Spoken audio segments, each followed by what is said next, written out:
Meron po tayong dalawang nakuhang Blu-ray at ito pong dalawang Blu-ray na to ay napakatagal na po nito sa wishlist ko. At ito nga po at nakakuha na tayo. Dahil po kadalasan po pag nakakakita ko po ako nito ay napakamahal. Hindi naman po ako madalas makakita. Ayun nga, pagka nakakita ka ang mahal-mahal. Kaya ito, nakakuha na po tayo.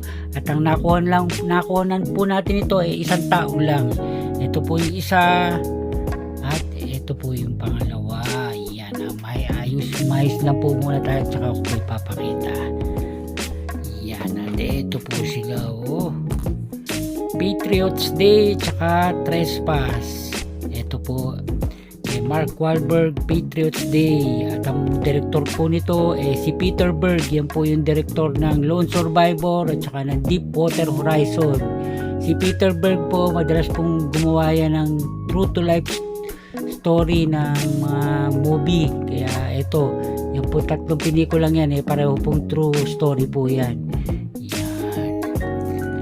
Spine at likod. At ang maganda po dito, yan naka-sleep case siya diba? Kaya panalo na tayo dito. At ito po, isang tao lang po ang nakunan ko. Kaya buti nga hindi na tayo naghanap sa iba.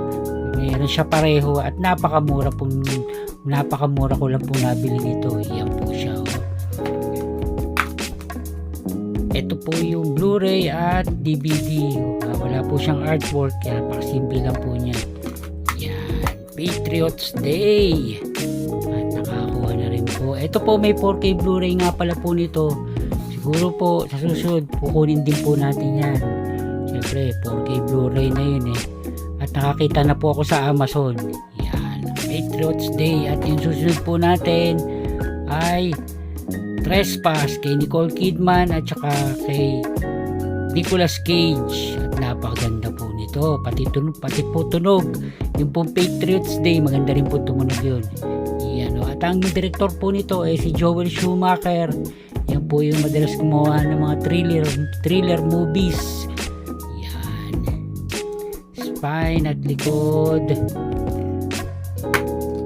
At ito po yung Blu-ray at yung DVD. Pareho lang po sila ng artwork. DVD at Blu-ray. At yung pinaka artwork niya rito baliktaran po siya. Ito po yung English at ito po yung French. Kasi po ito Canadian Blu-ray kaya baliktaran siya. Ayan. Ayan mga ka-HD. Hanggang dito na lang po. Hanggang sa susunod na video.